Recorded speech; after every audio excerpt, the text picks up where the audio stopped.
Bueno, a continuación vamos a hablar un poco de farmacología. Es un poco árido, pero el conocer esto nos va a servir a decidir qué fármaco o qué técnica anestésica es la que vamos a elegir en el paciente que vamos a manejar, que en este caso es el neonato. Como ya vimos, tiene ciertas características anatómicas y fisiológicas que lo hacen completamente diferente a los demás grupos de edad pediátricos. También la condición o el estado físico que va a condicionar su entrada a quirófano, ¿sí? No sé si va acompañado de deshidratación, de estómago lleno, de modificaciones en el flujo sanguíneo hepático, que eso también nos va a modificar el comportamiento de nuestro fármaco.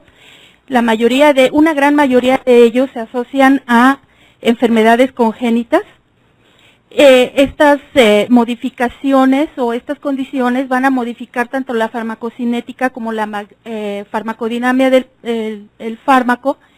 Sí, nos van a modificar la magnitud del efecto que el fármaco va a comportar, o de cómo se va a comportar dentro de nuestro paciente, y esto nos va a servir para elegir qué fármacos y qué técnicas vamos a elegir. Hay ciertos determinantes de la farmacodinamia y la farmacocinética, como lo son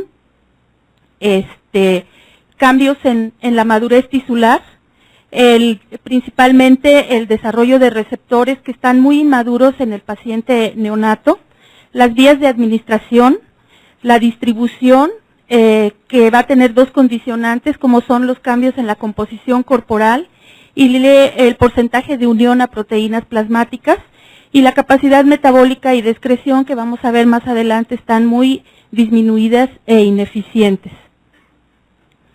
Bueno, esto es un poco árido, pero es necesario que más o menos lo conozcamos, ¿verdad? Los receptores de acetilcolina son importantes porque estos nos van a liberar menos acetilcolina que en el paciente adulto. Vamos a encontrar que en estos receptores, a ver si nos señala. Bueno, la subunidad lambda es sustituida por la épsilon en el paciente adulto. Lo que hace esta subunidad es mantenerse un poco más abierta que en el paciente adulto, y esto nos da cierto margen de seguridad para la acción del relajante neuromuscular cuando se administra en un paciente neonato. Los receptores MU1 y MU2 van a tener cierta inmadurez, ¿sí? Principalmente los MU2 que van a ser los condicionantes de la mayor tendencia a la depresión respiratoria cuando utilizamos narcóticos en el paciente neonatal. Los receptores NMDA y GABA también se van a encontrar inmaduros. Van a predominar los NMDA en la vida fetal, pero los GABA y la glicina van a tener un comportamiento completamente diferente en la etapa fetal. Se van a comportar como excitadores, a diferencia de la etapa postnatal. Ay, no, la anterior, por favor. En cuanto a los dopaminérgicos, pues también van a tener una respuesta alterada. Esto es importante para nosotros porque cuando administremos dopamina, quizás las necesidades o los requerimientos del fármaco sean un poco mayores. En cuanto a los varoreceptores y quimiorreceptores, aunque están presentes desde las 18 semanas de gestación, pues van a tener un comportamiento muy inmaduro. Esto va a hacer que el neonato tenga una respuesta alterada a la hipoxia y a la hipercarbia. Esto es importante porque si nosotros damos una anestesia inhalada pura, muy probablemente en el periodo posoperatorio tengamos algún efecto residual y nuestro paciente tenga una tendencia más alta a presentar apnea o bradicardia en el posoperatorio. Bueno, también vamos a ver cambios en la membrana celular, sobre todo en la barrera hematoencefálica. Y ahí lo que vamos a encontrar son grandes alteraciones en la CAM. El paciente rápidamente va a perder la conciencia, ¿sí? Y tal vez ese margen de seguridad que tenemos con otro tipo de pacientes sea más corto en este paciente. Y bueno, la norepinefrina, como había mencionado la doctora Zamora, tiene almacenes reducidos, tiene un tono vagal muy alto y quizás cuando iniciemos nuestro manejo con inotrópicos no responda tan rápidamente como en otro tipo de pacientes. Bueno, hay otros factores fisiológicos que también van a depender de la edad y que van a influir en la absorción intestinal, que pudiéramos pensar que a lo mejor no es tan importante para nosotros porque todo lo administramos por vía intravenosa. Y esta vía intravenosa nos hace saltarnos este paso. Sin embargo, una gran mayoría de las patologías que vamos a ver, sí van a tener alguna implicación con el sistema gastrointestinal de nuestro neonato. Entonces sí tenemos que saber que el pH gástrico en el niño es de 1 a 3 y que se va a modificar en el primer mes de vida, llegando a ser hasta mayor de 5, puede ser que incluso de 6 a 8. Y en el lactante de 1 mes a 1 año va a ser similar al paciente adulto. El vaciamiento gástrico también va a estar reducido, ¿sí? Y se va a asemejar al del paciente adulto por ahí del mes de vida aproximadamente. Pues la área de superficie intestinal también va a estar muy reducida, el tránsito intestinal también, por ahí va a estar similar al adulto por ahí de los 2 años de vida. Y bueno, la función pancreática y la biliar, que también nos sirve de alguna manera como eliminación de fármacos, también se va a encontrar muy inmadura. La flora bacteriana es muy importante porque la mayoría de los pacientes que entren con patología intestinal quizás requieran de resección de ilion y colon, que es a donde se presenta más frecuentemente este factor. Y bueno, el efecto del primer paso gastrointestinal también se va a encontrar muy reducido por ahí de los 4 años, similar al del paciente adulto. Bueno, como ya había mencionado la doctora Zamora, también va a haber ciertos cambios en la composición corporal que para nosotros van a ser muy importantes, de acuerdo a la edad.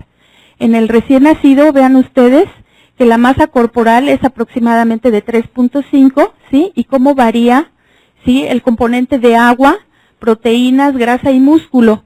Es tan pequeña esta proporción que pues eso influye en los fármacos que vamos a administrar. Va a haber una fracción libre mucho más alta, no va a haber sitios de depósito, de acumulo de estos fármacos o de sus metabolitos.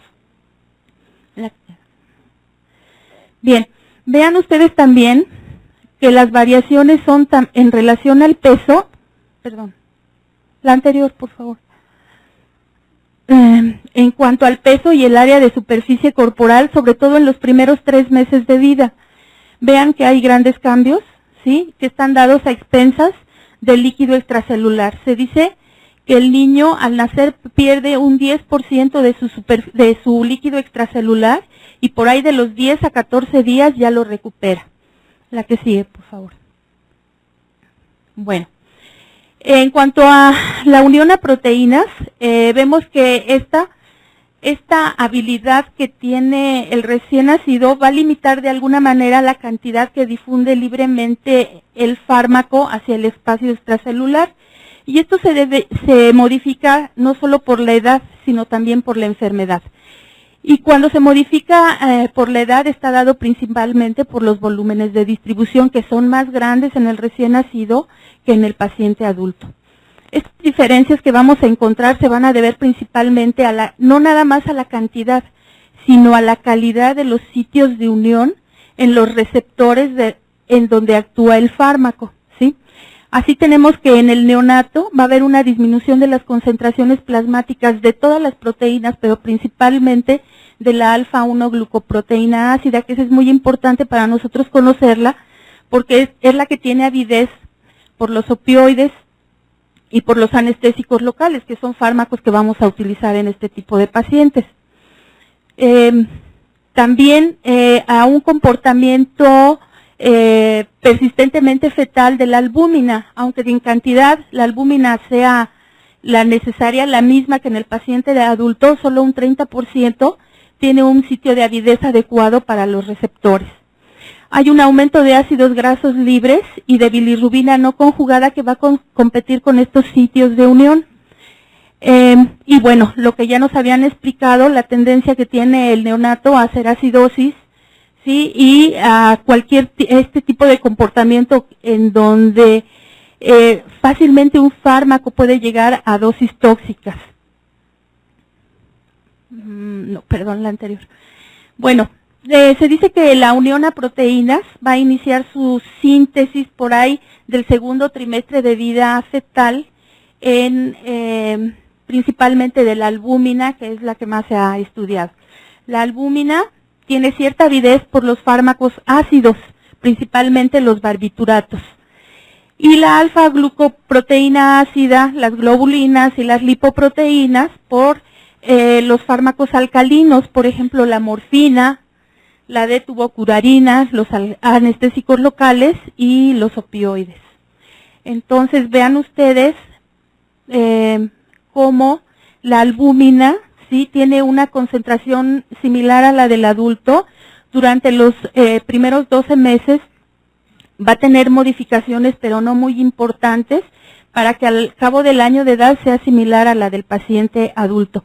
En cambio, la alfa-1 glucoproteína ácida, vean que ustedes que al momento de nacer es una cuarta parte aproximadamente de la fracción del adulto, para al año de edad estar similar a él. Bueno, en cuanto a la capacidad metabólica y de excreción, son dos habilidades que son muy ineficientes en el paciente neonato. Y estas dos se van a conjuntar para tener un efecto o causar un efecto muy prolongado en los fármacos, ¿sí? Sobre todo en el paciente neonato. La inmadurez del hígado en sus vías metabólicas y en la glucogenólisis y la gluconeogénesis también nos va a modificar mucho, al igual que la capacidad de excreción del riñón que ya nos habían comentado. Bueno, las vías metabólicas hepáticas son dos principalmente. La fase 1, que está dada por una fase degradativa que es casi madura al nacer, en donde las vías metabólicas son la oxidorreducción y la hidrólisis. De estas, la hidrólisis quizás sea la más parecida al adulto, y la oxidorreducción por ahí al cabo de los 3 meses de vida ya tiene un comportamiento muy parecido al del paciente adulto. En cambio, la fase 2, que son las sintéticas y que tienen madurez en la etapa neonatal hasta por ahí de los 3 años de vida, pues están dadas principalmente por la glucoronidación, que es la más importante, sobre todo para el metabolismo de los fármacos, acetilación, conjugación y sulfatación principalmente, que quizás esta última sea un poco más parecida a la del paciente adulto. Entonces, si tuviéramos la posibilidad de elegir fármacos, quizás elegiríamos los fármacos que se metabolizan por la fase 1, o que su primer paso es por la fase 1 y después por la fase 2. Bueno, en cuanto a las vías metabólicas de la fase 1, vean ustedes, están dados principalmente por el citocromo P450.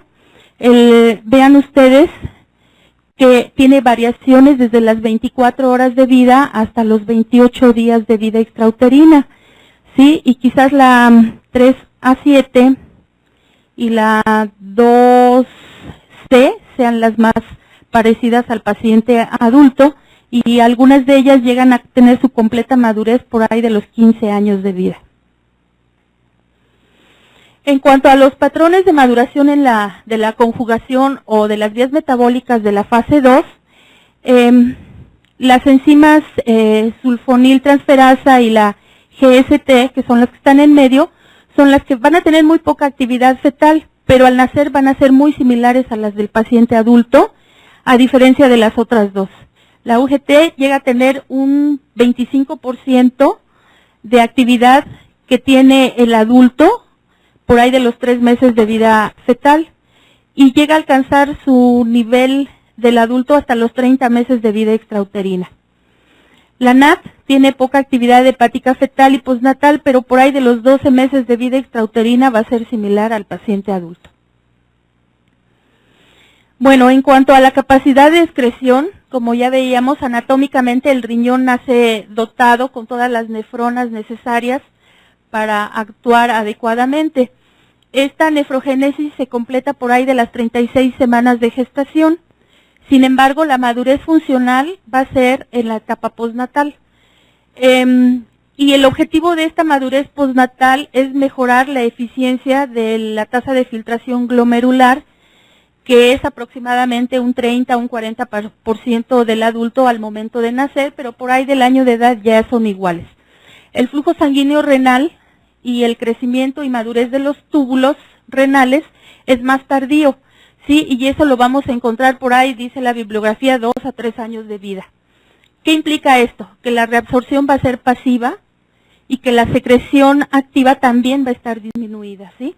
Entonces quiere decir que mi riñón no va a concentrar, va a filtrar. Entonces quizás actúe como una coladera, ¿no? Una coladera muy grande que me filtra todo, pero no concentra adecuadamente porque tiene esta inmadurez tubular, que es a donde se da la concentración de la orina. Bueno, ahora sí, entonces, ¿qué voy a elegir cuando voy a dormir a mi paciente? Pues bueno, hay que recordar que los halogenados tienen una tasa de ventilación alveolar en relación a la capacidad residual funcional muy alta, de 5 a 1, a diferencia del adulto que es de 1.5 a 1. Entonces, si yo hago una inducción inhalada, pues mi paciente rápidamente va a perder el estado de conciencia por esa difusión pulmonar tan alta que tiene. Va a haber mayor perfusión a órganos vascularizados. Entonces, ese margen de seguridad para que no haya apnea ni bradicardia va a ser muy corto. Va a haber un elevado índice cardíaco y respiratorio, y esto va a estar dado principalmente por los bajos coeficientes de solubilidad. Esto va a afectar mi MAC.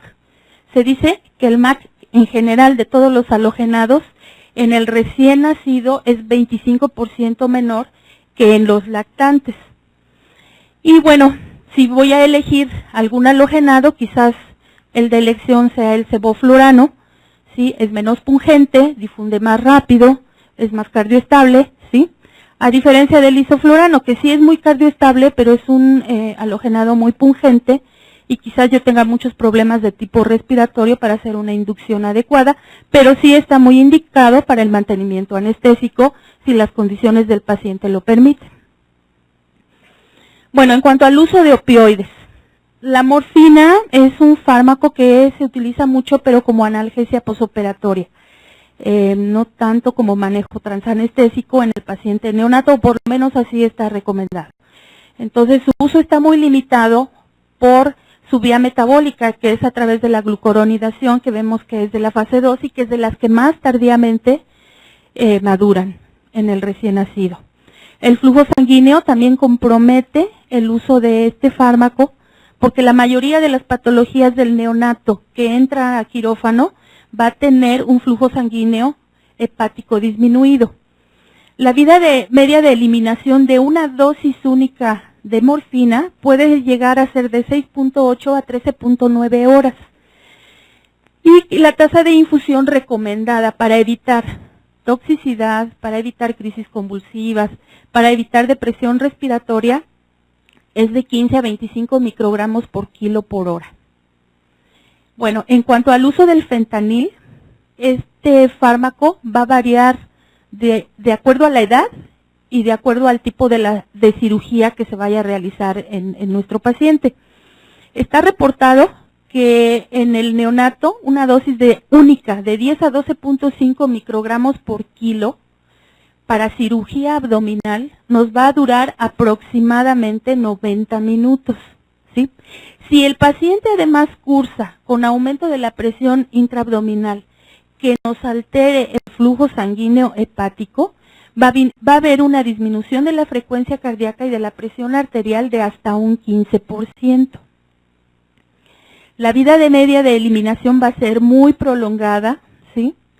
Va a estar modificada principalmente cuando hay disminución del flujo sanguíneo hepático. Esto va a repercutir en una disminución del gasto cardíaco y un aclaramiento muy prolongado, sobre todo en los niños que tienen la primera semana de vida extrauterina. Ahí es a donde vamos a ver quizás los cambios más significativos. Bueno, en cuanto al uso del remifentanil, el hecho de que sea metabolizado por hidrólisis, pues le da cierta ventaja porque es una vía metabólica que es casi madura al momento de nacer. Sin embargo, además nos permite saber que no tiene un efecto acumulativo, ¿sí? Entonces la probabilidad de que haya apnea posoperatoria va a ser mínima. Sin embargo, debemos tener mucho cuidado porque las dosis recomendadas son muy variables, van de 0.2 a 1 microgramo por kilo minuto, ¿sí? Y esto también, de acuerdo al fentanil, va a depender del tipo de cirugía. Tiene una vida media de eliminación de aproximadamente 4.4 más menos 1.3 minutos y un aclaramiento de aproximadamente 80 más menos 23 mililitros por kilo minuto. Hay que tener mucho cuidado con la velocidad de administración. Muy fácilmente nos hacen tórax leñoso. Entonces, no por su vía metabólica nos confiemos en que es un fármaco seguro. Hay que tener mucho cuidado con su uso. Bueno, se dice que después de retirar una infusión, puede haber ventilación espontánea en aproximadamente 8 a 10 minutos.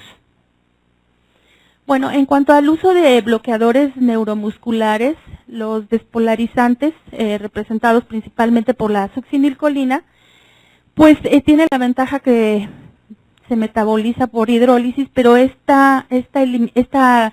metabolismo es muy lento por pseudocolinesterasas. Quizás su única indicación en el paciente pediátrico sea en inducción de secuencia rápida y se ha reportado que una dosis única puede causar bradicardia, asistolia, fibrilación ventricular y liberación masiva de potasio intracelular, por lo cual no se utiliza rutinariamente en cualquier tipo de manejo anestésico, solamente si tenemos estómago lleno. Y bueno, la dosis recomendada es de 1.5 a 2 miligramos por kilogramo de peso. En cuanto a los bloqueadores no despolarizantes, estos compiten con la acetilcolina en la unión neuromuscular. Hay que recordar que estos sitios receptores están muy disminuidos, ¿verdad? Y quizás el más recomendado sea el becuronio, porque es poco liberador de histamina, muy cardioestable. Sin embargo, por su metabolismo hepático, vamos a tener cierto efecto acumulativo en dosis repetidas. Y la dosis recomendada es de 100 microgramos por kilo, y esta dosis única va a tener un efecto de 1 hora con un 90% de bloqueo después de esa hora. Entonces, sí lo puedo utilizar, pero tengo que tener cuidado porque seguramente no lo voy a poder sacar extubado, ¿sí? Aunque sea una dosis única. Bueno, en cuanto al uso del rocuronio, pues hay muy poquito escrito en el paciente neonatal. Tiene una ventaja, tiene un inicio rápido, eso hace que también nos ayude en la intubación de secuencia rápida. Su metabolismo es mínimo, tiene una eliminación biliar.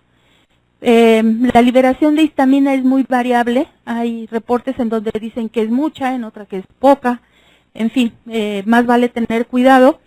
Se acumula cuando el paciente cursa con disfunción hepática o con alguna alteración que modifique el flujo sanguíneo hepático.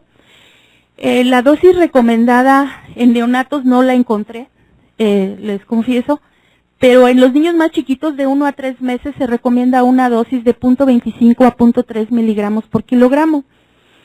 En cuanto al cisatracurio, pues es 3 veces más potente que el atracurio, con la ventaja que no libera histamina, es muy cardioestable. La dosis recomendada es de 150 microgramos por kilogramo de peso. Su vía metabólica hace que sea un fármaco muy confiable en el paciente neonatal, que si tenemos que utilizar dosis repetidas para el tipo de cirugía que estamos haciendo, quizás sea el de elección si pretendemos sacar a nuestro paciente extubado o tenerlo lo menos tiempo posible en ventilación mecánica. En cuanto al uso de inductores, pues quizás el el de más uso en el neonato sea el tiopental. Su acción es en los canales de cloro, en el GABA. Es un ácido débil, muy liposoluble, con una dosis única, muy rápidamente se pierde la conciencia, porque tiene una fracción libre muy alta. Va a estar unido muy poco a proteínas séricas y al ser la barrera hematoencefálica más permeable, pues la va a atravesar más rápido y va a tener un efecto más rápido. La dosis recomendada en el neonato es de 3.4 más o menos 0.2 miligramos por kilogramo de peso en recién nacido, no cardiópata y eubolémico. Esa es la dosis recomendada. En cuanto al uso de la ketamina, tiene un efecto que es antagonismo no competitivo con los receptores NMDA.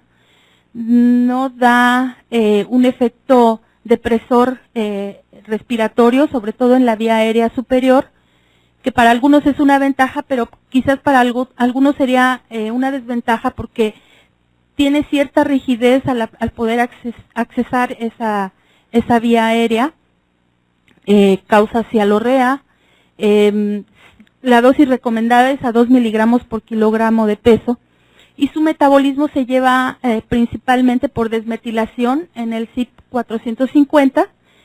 Se dice que aproximadamente una tercera parte con una actividad de una tercera parte de la ketamina tiene un metabolito que es activo y que es el que tarda más en eliminarse. Este metabolito se metaboliza a su vez por oxidación o hidroxilación o por glucuronoconjugación y esto hace que sea un fármaco que se elimine tardíamente. La que sigue.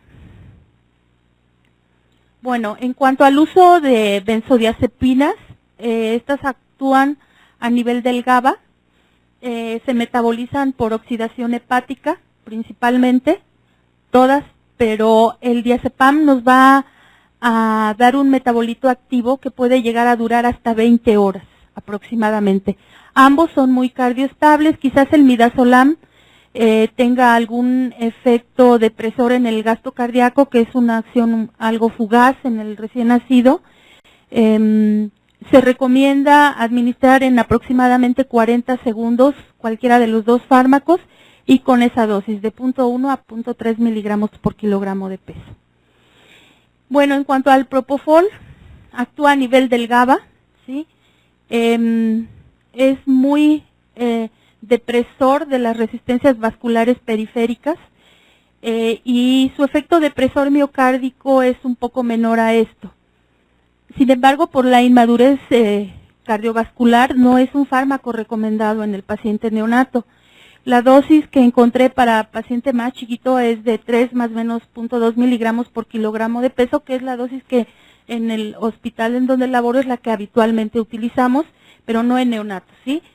Si revisamos la bibliografía y lo que recomienda la FDA, no es un fármaco que esté aprobado para menores de 3 años de edad y menos para neonatos, ¿sí? Bueno, ¿qué implicaciones tiene el conocer todo esto?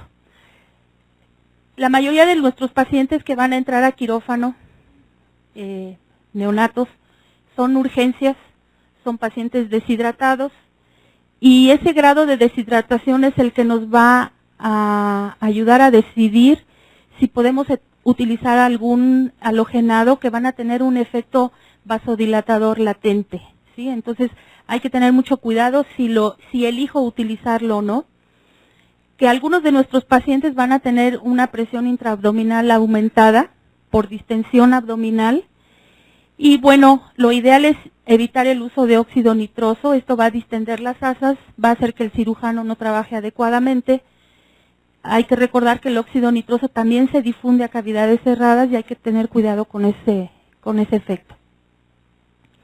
Que muy probablemente el flujo sanguíneo hepático esté disminuido por ser neonato y por tener alguna patología que esté comprimiendo el hígado o algún grado de distensión abdominal. Esto va a hacer que se prolongue el tiempo de metabolismo de mis fármacos, de todos aquellos que se metabolizan por hígado, pero sobre todo por los opioides.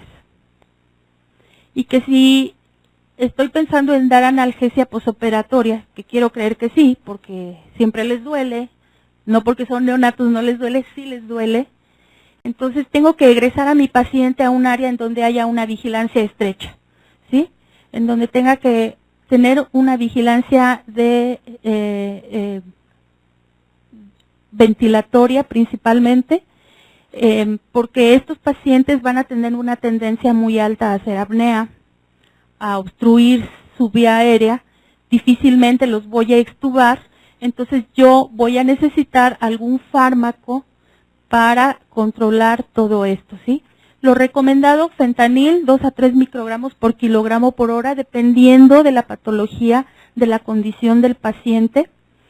La morfina también está recomendada a 10 microgramos por kilo por hora.